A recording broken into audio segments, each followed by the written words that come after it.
in Pulp Fiction, I don't think people ever thought we would go where we did with certain things in that film.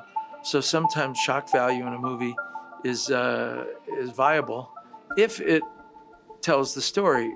What if one of Hollywood's biggest secrets wasn't hidden in the glowing briefcase of Pulp Fiction, but in John Travolta's own words? For years, fans have debated the film's mysteries, yet Travolta has quietly dropped clues about scenes, choices, and meanings that most people never caught. Now, after decades of silence, he's finally revealing details that change the way we see both him and the movie. Let's tell you what exactly he confessed, and why it has taken so long for the truth to surface. How Pulp Fiction reinvigorated Travolta's career. When Pulp Fiction hit theaters in 1994, it was more than just another film release. It was a cultural shockwave that changed Hollywood storytelling, introduced audiences to Quentin Tarantino's sharp dialogue and non-linear style, and most importantly, brought John Travolta back into the spotlight. For Travolta, the film was not just another job. It was the turning point that reshaped his career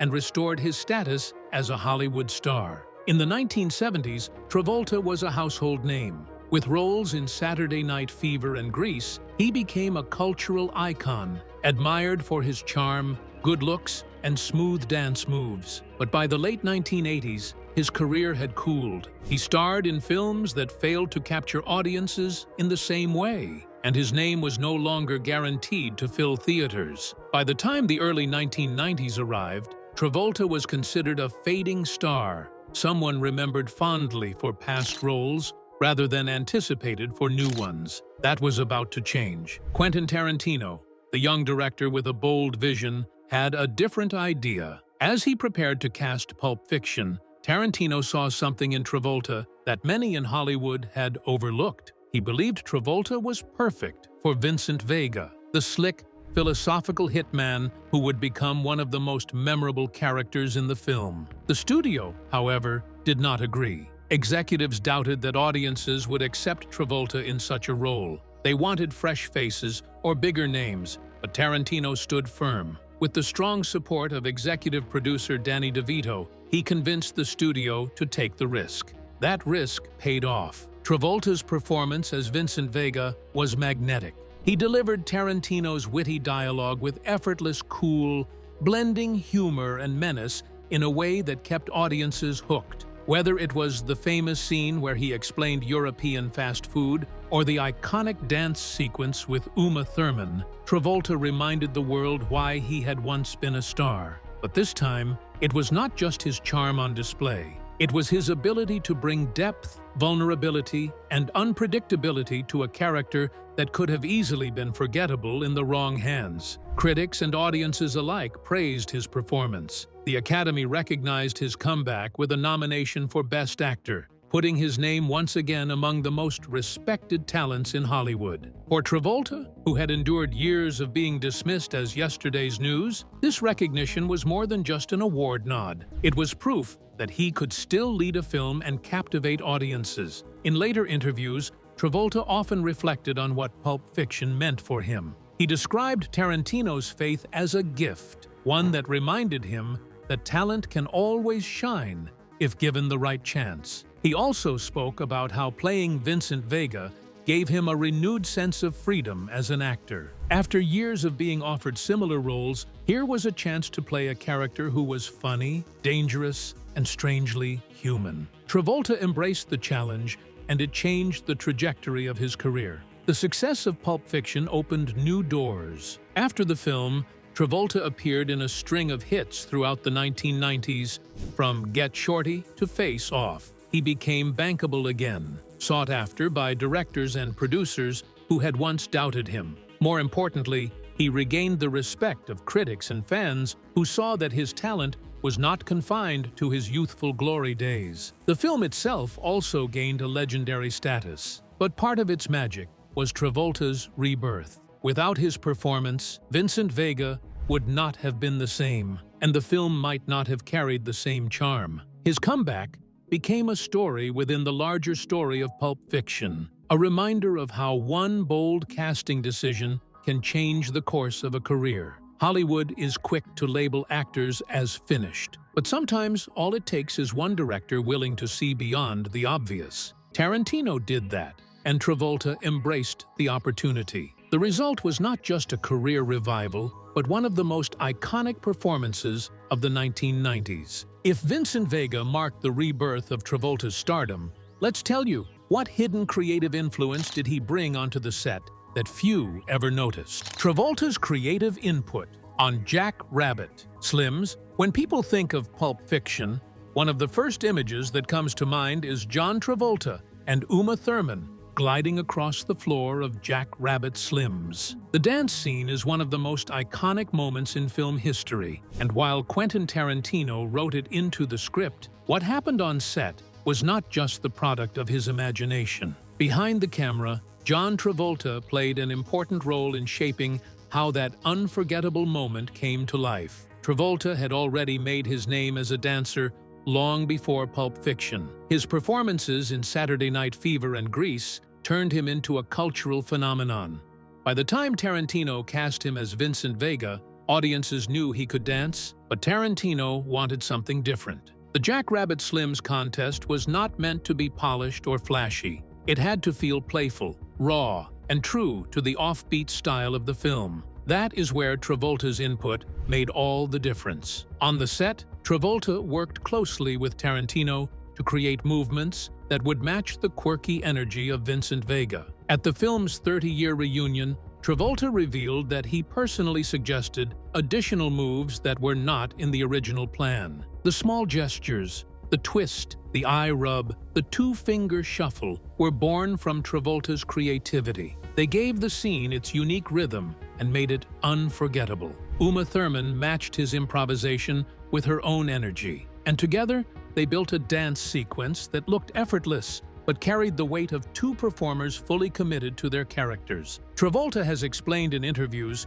that this was more than just another dance number for him. He described the filming of the Jack Rabbit Slims sequence as exceptional, calling it one of his favorite memories from the entire production. Part of what made it so special was the atmosphere of the set. The diner was designed like a surreal wax museum, filled with impersonators of Marilyn Monroe, James Dean, and other icons of Hollywood's golden era. For Travolta, stepping into that environment felt almost dreamlike.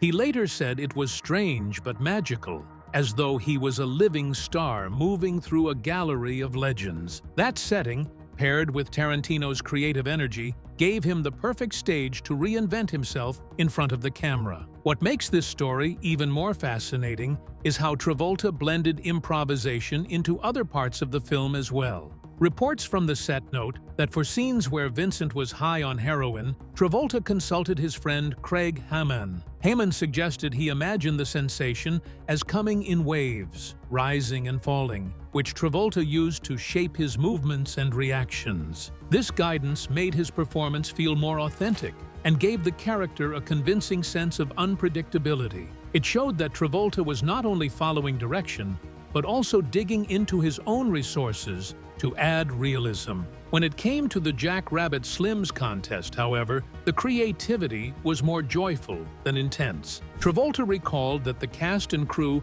felt like a team during those days of filming, and the camaraderie added to the fun. Everyone knew they were part of something different, but no one expected the scene to become such a lasting piece of pop culture. Today, it is impossible to imagine Pulp Fiction without that dance. It is often recreated, parodied, and celebrated, and it remains one of Travolta's most beloved performances. For Travolta, the diner sequence captured the essence of what made Pulp Fiction special. It was bold, strange, funny, and perfectly timed. It also gave him a chance to bring something deeply personal to the film. The moves he suggested and the energy he gave the scene became a symbol of his rebirth as an actor. After years of struggling with roles that did not fit him, here he was again, commanding the screen and reminding audiences of his unique talent. Looking back, Travolta still speaks with affection about that moment. It was not just a scene to him,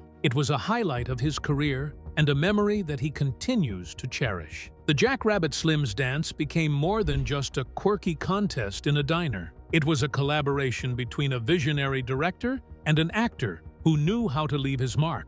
That's the moment he cherishes. But there's still one film mystery everyone's obsessed with. Has Travolta ever weighed in?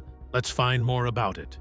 The briefcase conundrum. Few images from Pulp Fiction are as instantly recognizable as the glowing briefcase. Every time it is opened, a golden light spills out, and characters stare in awe, whispering, "Is that what I think it is?" The audience never sees the contents. Quentin Tarantino deliberately kept it a mystery, and in doing so, created one of the most debated enigmas in modern cinema. For 3 decades, fans have speculated endlessly about what lies inside, but no answer has ever been confirmed. Tarantino himself has always insisted that the briefcase is a MacGuffin. In film language, that means an object that drives the plot forward but is not meant to be explained in detail. To him, the briefcase was not about what it contained, but about the reactions it inspired. The mystery gave the story its surreal edge and left room for audiences to project their own interpretations. When asked,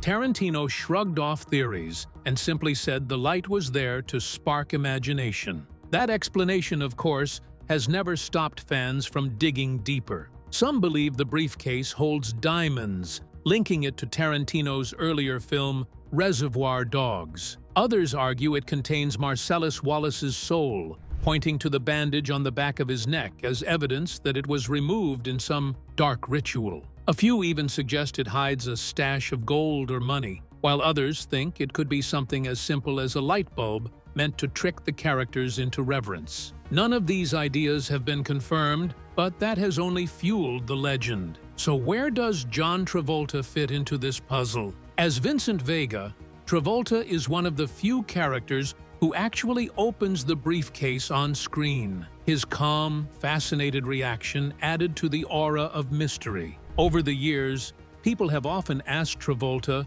what he thinks was inside. Like Tarantino, he has never given a straight answer. Instead, he seems to enjoy playing along with the riddle. At a Miami event in 2025, Travolta gave fans a playful reminder of the mystery. During a themed dinner, he was served a steak inspired by Pulp Fiction. When the dish arrived, waiters presented it in a glowing box, mimicking the famous briefcase. Travolta immediately recognized the reference and leaned into character. He opened the case, peered inside, and gave the same approving nod he delivered in the film 3 decades earlier. The crowd erupted in laughter and applause. With that small gesture, Travolta showed how much he embraces the enduring myth. The reenactment said a lot about his relationship to the scene. Travolta could have simply smiled and accepted the meal, but instead, he brought Vincent Vega back to life for a brief moment. That nod was more than just a joke. It was a signal that he, too, understands the power of the unknown. Fans have speculated that maybe Travolta has his own idea of what the briefcase means, even if he will never say it out loud. By repeating the exact look from the film, he kept the magic alive without spoiling the secret. In interviews, Travolta has avoided giving a direct explanation, which seems deliberate. Perhaps he knows that solving the riddle would take away the fun. What has made the briefcase so powerful is precisely the absence of an answer. Every viewer is left to decide for themselves whether it is treasure, a soul, or something symbolic. Travolta appears to respect that choice, offering only his expressions and his humor to keep the conversation alive. The briefcase mystery continues to inspire debates across forums, classrooms, and film clubs. Some see it as Tarantino's commentary on obsession. Others think it represents temptation, power, or the idea that humans often worship what they cannot fully understand. For Travolta, it has become part of his own legacy. He knows that people link him to that glowing case as much as they link him to the dance at Jack Rabbit Slim's. He didn't reveal what was inside, but his nod says a lot more than words. What do you think that brief gesture holds a clue to what Travolta thinks is the real meaning behind Pulp Fiction? The soul of Vincent Vega. Vincent Vega is one of John Travolta's most memorable characters, a smooth-talking hitman whose charm and unpredictability made him unforgettable. Yet beneath the dark humor and sharp dialogue, Fans have long searched for deeper meaning in Vincent's story. Some see him as more than just a criminal. They wonder if his journey in Pulp Fiction touches on themes of fate, soul, and the thin line between life and death. Travolta himself has never confirmed these interpretations, but his approach to building the character shows how seriously he took the role. When Tarantino cast him as Vincent Vega, Travolta wanted to capture every detail of a man addicted to heroin. To do that, he threw himself into unusual research. He sought advice from people who had lived through addiction, and he spoke with a recovered heroin user who gave him an unusual suggestion. The addict told him that to mimic the feeling of a high, he should get very drunk on tequila and then lie in a warm pool of water. The sensation, he explained, would give Travolta a sense of the numb euphoria that heroin users often describe. Travolta took that advice literally. He later admitted that he followed the steps and used the experience to shape Vincent's body language and tone. Combined with notes from other research, he crafted a performance that captured the slowness, unpredictability, and odd rhythm of a man under the influence. This commitment gave Vincent Vega a strange authenticity. When audiences watch him move, eat, or even simply sit, there is always a haze of vulnerability and danger. It was this realism that made his character so compelling, and it's part of why fans still debate Vincent's deeper meaning. One fan theory that circulates on Reddit argues that Vincent never actually dies. In the film's non-linear structure, Vincent is shown alive in scenes that appear after his death, which has led viewers to wonder if Tarantino was suggesting a kind of divine intervention or bending of time. In this interpretation, Vincent becomes more than a gangster. He turns into a symbol of how chance and fate work in unpredictable ways. The theory suggests that the briefcase, glowing and mysterious, might represent Tarantino's own love of cinema, with Vincent caught in its timeless energy. Another widely discussed theory points to the soul of Marcellus Wallace. Fans note the 666 combination on the briefcase and the golden glow that pours from it, interpreting these details as proof that Wallace's soul is inside. If true, then Vincent's fascination with the briefcase might reveal something about his own soul, or his lack of one. The idea that these gangsters are dealing with spiritual stakes, not just money or crime, gives Pulp Fiction a weight that goes beyond its witty surface. It is possible that Travolta, like Tarantino, sees the mystery as part of the magic. By not settling on one interpretation, he allows the audience to keep imagining. Still, the way he speaks about Vincent suggests he respects the spiritual undertones. His preparation, immersing himself in the haze of addiction, observing the rhythms of a man losing himself, gave Vincent a fragile humanity. Even though he is a hitman, audiences sometimes feel pity for him, as if his soul is caught between choice and destiny. Fans have taken that vulnerability and built theories of heaven, time manipulation, and divine symbolism around him. Travolta may never confirm whether he believes in these ideas, but his silence, paired with his playful actions, hints at something deeper. Perhaps he knows that Vincent's story works best as an open question. Is Vincent a doomed criminal, or a soul wandering through a universe that bends time and space? Travolta seems to prefer leaving the answer in the audience's hands. Fans theorize heaven, time manipulation, and spiritual symbolism. But what does Travolta quietly signal with that knowing gesture? You would be surprised to know his thoughts. It's my DNA and the film's impact. When John Travolta speaks about Pulp Fiction, there is no hesitation in his voice. He does not treat the film as just another project in a long career. Instead, he describes it as something inseparable from who he is. At the 30th anniversary celebration in April 2024, Travolta reflected on the role that changed everything for him, calling the movie's impact planetarily epic, and even going so far as to say, "It's my DNA." Few words could better capture how deeply the film shaped both his career and his identity. Travolta's remark shows that Pulp Fiction was not simply a comeback. It became a turning point that permanently fused his name to one of cinema's most iconic films. Before 1994, Travolta had already tasted stardom in Saturday Night Fever and Grease, but by the early 1990s, his career had slowed, and his future in Hollywood seemed uncertain. Then Quentin Tarantino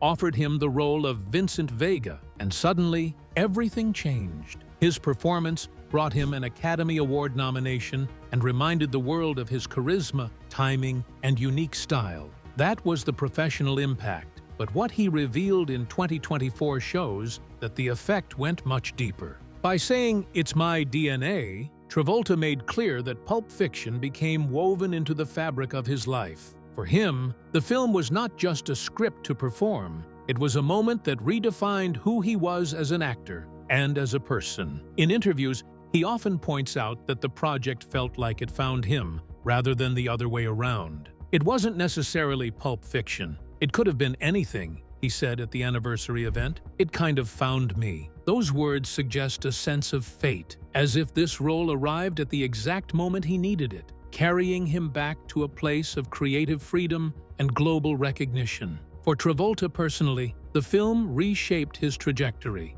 After years of being overlooked, he was suddenly bankable again. Offers poured in, and he went on to star in films like Get Shorty and Face Off, continuing the wave of success Pulp Fiction had reignited. But when he looks back, it is not just about the career revival. It is about how the film embedded itself into his sense of self. The experience of working with Tarantino, the freedom to shape Vincent Vega, and the global reaction to the movie became part of who he is. That is why he describes it as his DNA. It is a piece of him that will never leave. Behind the scenes, John Travolta's personal life in the early 1990s was far more stable than the roller coaster of his professional career. He had married actress Kelly Preston in 1991, and their relationship gave him a sense of grounding. He had been missing during his younger years in Hollywood. Their son, Jet, born the same year, was the center of their world. Travolta often described how fatherhood softened him,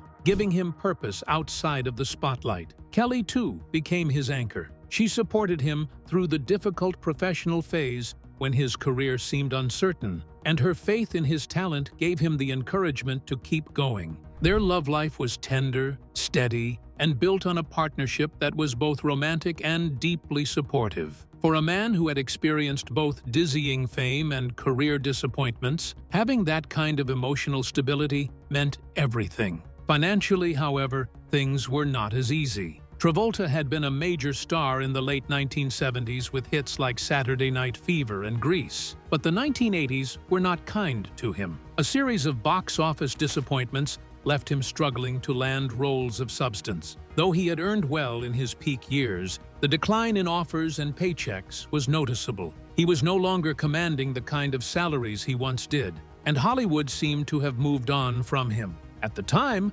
many saw him as an actor whose best days were behind him. The couple lived comfortably, but without the kind of extravagance that came with his earlier superstardom. This financial and career uncertainty only added to the importance of Pulp Fiction when it came his way. So, when Pulp Fiction came along, it wasn't just another movie role, it was a chance to redefine himself as an actor, while also balancing the responsibilities and joys of being a family man. On set, he was fully committed to Tarantino's vision, diving into the character of Vincent Vega with a freshness that impressed everyone. At home, he returned to his family, living a quieter and more fulfilling life than during the frenzy of his earlier fame. He calls it his DNA, but if the film shaped him so deeply, what unseen emotional chord does Pulp Fiction still strike within Travolta today? Legacy, laughter, and the unspoken reveal.